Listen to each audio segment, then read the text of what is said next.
ಆ ಒಂದು ಹೇಳಿಕೆಯಿಂದ ಈಗ ಎಲ್ಲವೂ ಉಲ್ಟಾ ಪಲ್ಟಾ ಆಗಿದೆ. ಇಲ್ಲಿಯವರೆಗೂ ಬಿಜೆಪಿ ಕಡೆಗೆ ತಿರುಗಿದ್ದಂತಹ 150 ಕೋಟಿಯ ಆ ಚೂಪಾದ ಬಾಣ ಈಗ ಕಾಂಗ್ರೆಸ್ ಕಡೆ ತಿರುಗಿದೆ. ಈ ಹಿನ್ನೆಲೆಯಲ್ಲಿ ಈಗಾಗಲೇ ಚಳಿಗಾಲದ ಅಧಿವೇಶನದಲ್ಲಿ ದೊಡ್ಡ ಮಟ್ಟದ ಕೋಲಾಹಲವೇ ಉಂಟಾಗಿದೆ.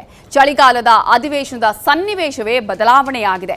ಕಾರಣ ಈಗ ಕಾಂಗ್ರೆಸ್ ನಾಯಕರ ಕಡೆಗೆ ಈ ಒಂದು ಚೂಪಾದ ಬಾಣ ತಿರುಗಿದ್ದು ಸದನದಲ್ಲಿ ಬಿಜೆಪಿ ಹಾಗೆಯೇ ಕಾಂಗ್ರೆಸ್ ನಾಯಕರ ನಡುವೆ ವಾಕ್ಸಮರ ನಡೀತಾ ಇದೆ. ಹಾಗಾದ್ರೆ ಏನಿದು 150 ಕೋಟಿಯ ರಹಸ್ಯ, ಏನದು ಸಿಡಿಸಿದಂತಹ ಬಾಂಬ್ ಅನ್ನೋದನ್ನ ಡೀಟೇಲ್ ಆಗಿ ಹೇಳ್ತೀವಿ, ನೋಡ್ಕೊಂಡ್ ಬನ್ನಿ. ನಾನು ಇವತ್ತು ರಾಜ್ಯದ ಮುಖ್ಯಮಂತ್ರಿಗಳಿಗೆ ನಾನು ಮಾತನಾಡಲಿಕ್ಕೆ ಇಚ್ಛೆ ಪಡ್ತೇನೆ, ಸವಾಲನ್ನು ಕೂಡ ಹಾಕ್ತಾ ಇದ್ದೇನೆ. ಇವತ್ತು ನನ್ನ ಮೇಲೆ ಇವತ್ತೇನು 150 ಕೋಟಿ ಇವತ್ತು ಆರೋಪ ಮಾಡಿದ್ದಾರೆ, ಅದ್ರ ಬಗ್ಗೆನೂ ಕೂಡ ತನಿಖೆ ಆಗಲಿ. ನಾವು ರಿಯಾಕ್ಟ್ ಮಾಡಿರೋದು ಸರಿಯಾಗಿದೆ. ನನ್ನ ಪ್ರಕಾರ ಅವರು 150 ಕೋಟಿ ಆಫರ್ ಮಾಡಿದ್ರು ಅಂತ ಅವರೇ ಹೇಳಿರೋದು. ರಾಜ್ಯದ ಉಚ್ಚ ನ್ಯಾಯಾಲಯದ ಚರ್ಚೆ ನಡೀತಾ ಇದೆ. ಅವನು ಇವತ್ತು ಸಿದ್ದರಾಮಯ್ಯನವರು ಅದಕ್ಕೆ ಸಿಬಿಐ ತನಿಖೆ ಕೊಡ್ಲಿ. ವಿಜೇಂದ್ರ ಪ್ಲೇಟ್ ಚೇಂಜ್ ಮಾಡಿಸ್ತಾರೆ ಅವ್ರು ಓವರ್ ನೈಟ್. ಅವ್ರಿಗೆ ಅಭ್ಯಾಸ ಇದೆ. ಛೋಟ ಸಿಗ್ನೇಚರ್ ಮಾಡಿ ಅವ್ರ ಅಪ್ಪನ ಜೈಲಿಗೆ ಕಳಿಸಿ ದುಡ್ಡು ಇರ್ತದಲ್ಲ ಅದ್ರಲ್ಲಿ ಮಾಡ್ತಾರೆ. ಅವ್ರ ಕೆಲಸ ಐತೆ ಅವ್ರಿಗೆ. ಯಾವ ಅಸ್ತ್ರದಿಂದ ಕಮಲ ಪಡೆಯನ್ನ ಕಂಗಾಲಾಗಿಸಿದ್ರು, ಯಾವ ಬಾಣ ಹೂಡಿ ಬಿಜೆಪಿ ರಾಜ್ಯಾಧ್ಯಕ್ಷರನ್ನ ಕಟ್ಟಿ ಹಾಕೋಕೆ ನೋಡಿದ್ರು, ಅದೇ ಬಾಣ ಅದೇ ಅಸ್ತ್ರ ತಿರುಗು ಬಾಣವಾಗಿದೆ. ಇಷ್ಟು ದಿನ ಆಗಿದ್ದ ಎಲ್ಲ ಲೆಕ್ಕಾಚಾರಗಳು ಉಲ್ಟಾ ಆಗೋಗಿವೆ. ಒಂದೇ ಒಂದು ದೊಡ್ಡ ಬಾಂಬ್ ಒಂದು ಡೈರೆಕ್ಷನ್ ಚೇಂಜ್ ಮಾಡಿಕೊಂಡಿದೆ. ಫುಲ್ ಜೋಶ್ನಲ್ಲಿದ್ದ ಕಾಂಗ್ರೆಸ್ ನಾಯಕರ ಕಡೆ ಹೋಗಿ ಎಲ್ಲರನ್ನೂ ಕಂಗಾಲಾಗಿಸಿದೆ. ಇದೇ ಸರಿಯಾದ ಸಮಯ, ಈ ಚಾನ್ಸ್ ಬಿಟ್ರೆ ಮತ್ತೆ ಸಿಗಲ್ಲ ಅನ್ನೋ ರೇಂಜಿಗೆ ಬಿಜೆಪಿ ನಾಯಕರು ಕದನಕ್ಕೆ ಗಿಳಿದು ಬಿಟ್ಟಿದ್ದಾರೆ. ಕಾಂಗ್ರೆಸ್ ನಾಯಕರ ಮೇಲೆ ಸವಾರಿ ಮಾಡೋಕೆ ಮುಂದಾಗಿದ್ದಾರೆ. ಈ ಕದನ ಬೆಳಗಾವಿಯಲ್ಲಿ ನಡೆಯುತ್ತಿರೋ ಚಳಿಗಾಲದ ಅಧಿವೇಶನದಲ್ಲಿ ತಾರಕಕ್ಕೇರಿ ಬಿಟ್ಟಿದೆ. ಒಂದ್ ಕಡೆ ಬಿಜೆಪಿ ನಾಯಕರು ಅಬ್ಬರಿಸಿದ್ರೆ, ಇನ್ನೊಂದ್ ಕಡೆ ಕಾಂಗ್ರೆಸ್ ನಾಯಕರು ಸಿಎಂ ಸಿದ್ದರಾಮಯ್ಯ ಪರ ಮಾತಲ್ಲದೆ ವಾರ್ಗೆ ಇಳಿದು ಬಿಟ್ಟಿದ್ರು.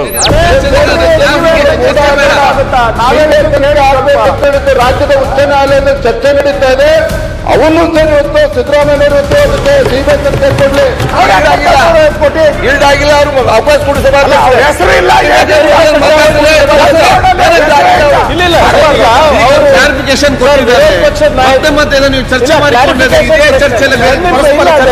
ಸಚಿವರು ಬೇಜವಾಬ್ದಾರಿ ಅಂತಾರೆ, ಹೆಸರು ಹೇಳಿದ್ದಾರೆ.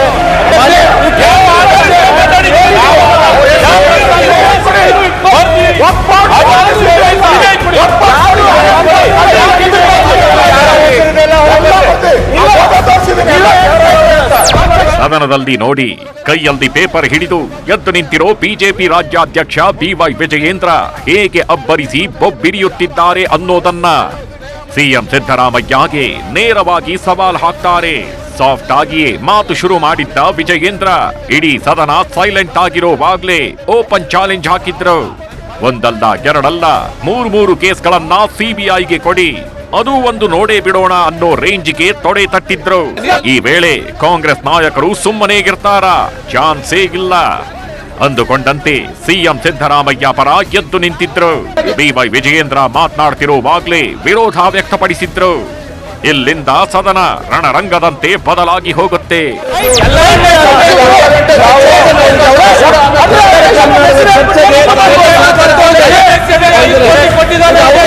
ಇಷ್ಟಕ್ಕೂ ಸದನದಲ್ಲಿ ಕೋಲಾಹಲ ಎಬ್ಬಿಸಿರೋ ಆ ವಿಷಯ ಯಾವುದು? ಕಾಂಗ್ರೆಸ್ ನಾಯಕರು ಮತ್ತು ಬಿಜೆಪಿ ನಾಯಕರ ನಡುವಿನ ಟಾಕ್ ವಾರ್ಗೆ ಕಾರಣವಾಗಿರೋ ಆ ಬಾಂಬ್ ಯಾವುದು ಗೊತ್ತಾ?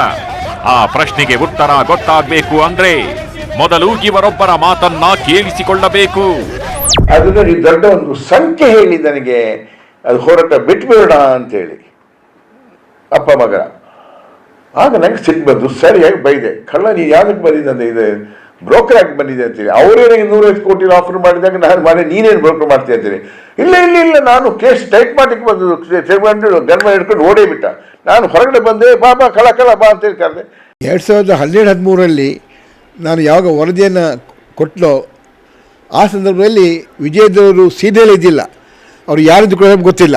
ಸತ್ಯ ಹೇಳಬೇಕಾದ್ರೆ ನಂಗೆ 150 ಕೋಟಿ ಆಗಲಿ ಯಾವಾಗಲೂ ಅವರು ಕೊಟ್ಟಿಲ್ಲ, ಕೊಡಲಿಕ್ಕೆ ಹೋಗ್ಲಿಕ್ಕೆ ಇಲ್ಲ. ಅವರು ನನಗೆ ಆಫರ್ ಕಾಂಗ್ರೆಸ್ಸಿಂದ 2012 ನಿಲ್ತಲಿಗೆ ಬರ್ತಾ ಇದೆ.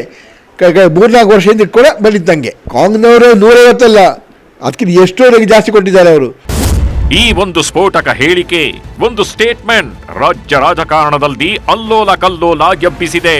ನಾವು ಅವರಲ್ಲ ಅನ್ನೋ ವಾಗ್ಯುದ್ಧ ಶುರುವಾಗಿದೆ.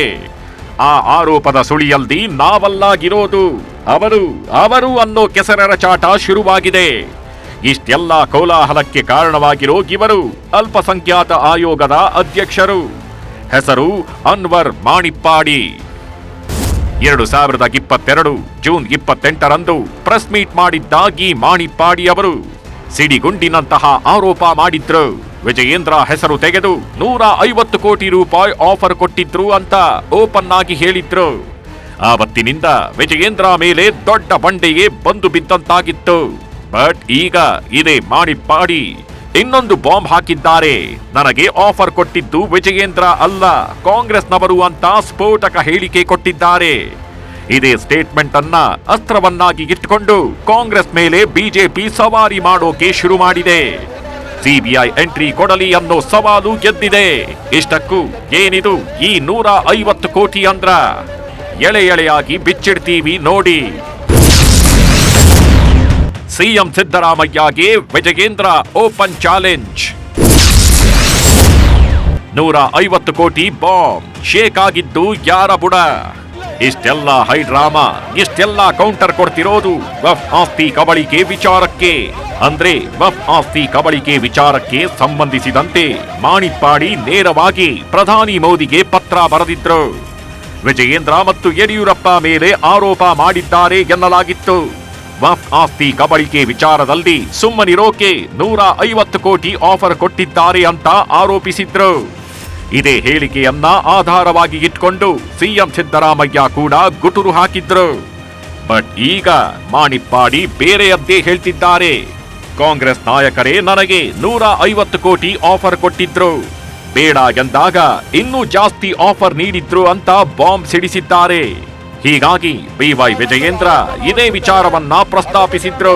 ಈ ವೇಳೆ ಸದನದಲ್ಲಿ ನಡೆದಿದ್ದು ಗದ್ದಲ, ಗಲಾಟೆ, ಕೂಗಾಟ. ಹಗರಣಗಳ ಸರಮಾಲೆಯಲ್ಲಿ ಸಿಲುಕಿ ಹಾಕಿಕೊಂಡಿರ್ತಕ್ಕಂಥ ಮುಖ್ಯಮಂತ್ರಿಗಳು ತಮ್ಮ ಕುಟುಂಬವತ್ತು ಮೂಢ ಹಗರಣದಲ್ಲಿ ಒಂದ್ ನಿಮಿಷ ಮಾನ್ಯ, ನಾನು ಈಡಾಗಿಲ್ಲ ಮನೆ ಸಭಾಧ್ಯಕ್ಷೀಯ ಭಾಷಣ ಬೇರೆ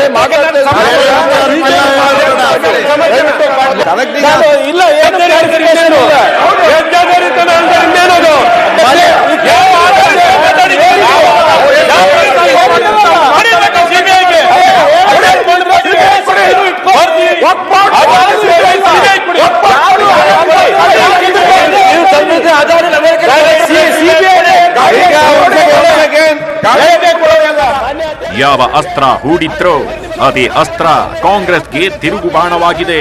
ಮಾಣಿಪ್ಪಾಡಿಯ ಮಾತು ಕಟ್ಕೊಂಡು ಕಂಗಾಲಾಗಿದ್ದಾರೆ. ತನಿಖೆಗೆ ಸಿಬಿಐ ಬರಲಿ ಅಂತ ಕಾಂಗ್ರೆಸ್ನವರು ಹೇಳ್ತಿದ್ದಾರೆ. ಇಷ್ಟೇ ಅಲ್ಲ, ಸಿಎಂ ಸಿದ್ದರಾಮಯ್ಯ ಕೂಡ ಈ ವಫ್ ವಾರ್ ಕುರಿತ ಚರ್ಚೆಗೆ ಸಿದ್ಧ ಎಂದಿದ್ದಾರೆ.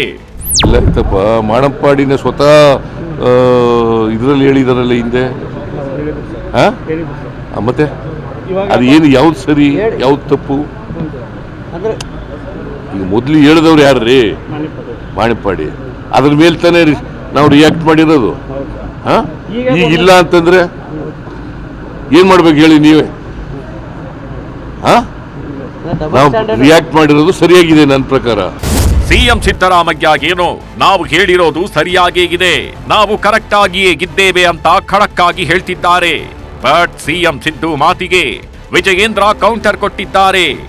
ಮಾನ್ಯ ಸಿದ್ದರಾಮಯ್ಯನವರೇ, ನಿಮ್ಮ ಗೊಡ್ಡು ಬೆದರಿಕೆಗೆ ಹೆದರ್ಕೊಳ್ತಕ್ಕಂಥ ಪ್ರಶ್ನೆ ಇಲ್ಲ, ಯಾವುದೇ ಕಾರಣಕ್ಕೂ ಹೆದರ್ಕೊಳ್ತಕ್ಕಂಥ ಪ್ರಶ್ನೆನೇ ಇಲ್ಲ. ಹಾಗಾಗಿ ಈ ರೀತಿ ಕಳ್ಳ ಆರೋಪಗಳನ್ನು ಮಾಡೋದನ್ನ ಬಿಟ್ಟು ಸದನದಲ್ಲಿ ಇವತ್ತು ಗೌರವವಾಗಿ ಉತ್ತರ ಕರ್ನಾಟಕದ ಬಗ್ಗೆ ಚರ್ಚೆ ಮಾಡಿ, ನಮ್ಗಳಿಗೆ ಇವತ್ತು ವಿರೋಧ ಪಕ್ಷದವ್ರಿಗೆ ಬೆದರಿಕೆ ಆಗ್ತಕ್ಕಂಥದ್ದು ಇದ್ಯಾವುದಕ್ಕೂ ಕೂಡ ಭಾರತೀಯ ಜನತಾ ಪಾರ್ಟಿ ನಾವು ಬಗ್ಗುವಂತ ಪ್ರಶ್ನೆ ಇಲ್ಲ, ಹೆದರು ಓಡೋಗ್ತಕ್ಕಂಥ ಪ್ರಶ್ನೆ ಇಲ್ಲ. ಇತ್ತ ಬಿವೈ ವಿಜಯೇಂದ್ರ ಪರವಾಗಿ ಶಾಸಕ ಬಸನಗೌಡ ಪಾಟೀಲ್ ಯತ್ನಾಳ್ ನಿಂತು ಸಿಎಂ ಸಿದ್ದರಾಮಯ್ಯ ವಿರುದ್ಧ ಗುಡುಗಿದ್ರು. ಸದನದಿಂದ ಹೊರ ಬರ್ತಿದ್ದಂತೆ ಯಾವುದೇ ಬ್ಲಾಕ್ ಮೇಲ್ಗೆ ಹೆದರಲ್ಲ ಅಂತ ಹೇಳಿದ್ರು. ಸುಮ್ಮನೆ ಬ್ಲ್ಯಾಕ್ ಮೇಲ್ ಮಾಡೋದು ಅನ್ಸೋದು ಅಂದ್ರೆ ಸದನದಲ್ಲಿ ವಿರೋಧ ಪಕ್ಷದವ್ರು ಮಾತಾಡೇಬಾರ್ದು, ಸದನದಲ್ಲೇ ನಮಗೆ ಕಟ್ಟಿ ಹಾಕಿಬಿಟ್ರಾಯ್ತು, ನಮ್ಮ ಕೇಸ್ ಹಾಕಿಬಿಟ್ರಾಯ್ತು, ಇಷ್ಟಕ್ಕೇ ನಾವೆಲ್ಲ ಶಾಂತ ಆಗ್ತಿಲ್ಲ. ನಾವು ಗಟ್ಟಿಯಾಗಿದ್ದೀವಿ, ನೀವು ಏನು ತನಿಖೆ ಮಾಡ್ತೀರ ಅಂತ ಹೇಳಿದ್ವಿ. ಮೊನ್ನೆನೂ ಹೇಳಿದ್ವಿ, ನೀವು ತನಿಖೆ ಮಾಡಿ. CBI ಬಗ್ಗೆ ಈಗ ಯಾಕೆ ನಿಮ್ಗೆ ವಿಶ್ವಾಸ ಬಂದದ? ಕಾಂಗ್ರೆಸ್ಸು ಹತಾಶ ಮನೋಭಾವನೆಯಿಂದ ಸುಳ್ಳು ಸುಳ್ಳು ಆರೋಪಗಳನ್ನು ಒಂದು ಸಂವಿಧಾನಾತ್ಮಕ ಹುದ್ದೆಯಲ್ಲಿರುವಂಥ ಮುಖ್ಯಮಂತ್ರಿಗಳು ಮಾಡಬಾರ್ದು. ಈ ಸಣ್ಣ ಹುಡುಗರು ಮಾತು ಕೇಳ್ತಾರೆ. ಮಾಣಿಪ್ಪಾಡಿ ಹೇಳಿಕೆ ಎರಡೂ ಪಕ್ಷಗಳಿಗೂ ಸಂಕಷ್ಟ ತಂದೊಡ್ಡಿರೋದ್ರಲ್ಲಿ ಯಾವುದೇ ಡೌಟ್ ಇಲ್ಲ. ಸಿಬಿಐ ತನಿಖೆ ಆಗಲಿ ಅಂತ ಕಾಂಗ್ರೆಸ್ ಒತ್ತಿ ಒತ್ತಿ ಹೇಳ್ತಿದೆ. ಈ ಬಗ್ಗೆ ಮಾತನಾಡಿರೋ ಗೃಹ ಸಚಿವ ಪರಮೇಶ್ವರ್, ತನಿಖೆಯನ್ನ ಸಿಬಿಐಗೆ ಕೊಡುವ ಬಗ್ಗೆ ಚಿಂತನೆ ಮಾಡ್ತೇವೆ ಎಂದಿದ್ದಾರೆ. ಅವರ ಧಮಕಿ ಹಾಕಿ ಅವರಿಗೆ ಉಲ್ಟಾ ಹೇಳೋಂಗೆ ಮಾಡಿದ್ದಾರೆ. ಆದ್ದರಿಂದ ಮುಖ್ಯಮಂತ್ರಿಗಳೇನು ಹೇಳಿದರು, ಇದನ್ನು CBI ಕೊಟ್ಬಿಡಿ, ಸತ್ಯಾಂಶ ಬರುತ್ತೆ, ಹೊರಗಡೆ ಬರುತ್ತೆ, ನೀವು CBI ಕೊಡಿ ಅಂತಕ್ಕಂಥ ಮಾತನ್ನು ಹೇಳಿದ್ದಾರೆ. ಅದ್ರ ಬಗ್ಗೆ ಚರ್ಚೆ ಮಾಡ್ತೀವಿ. ವಫ್ ಕುರಿತ ಚರ್ಚೆಗೆ ನಾವು ರೆಡಿ ಅಂತ ಸಿದ್ದರಾಮಯ್ಯ ಹೇಳ್ತಿದ್ದಾರೆ.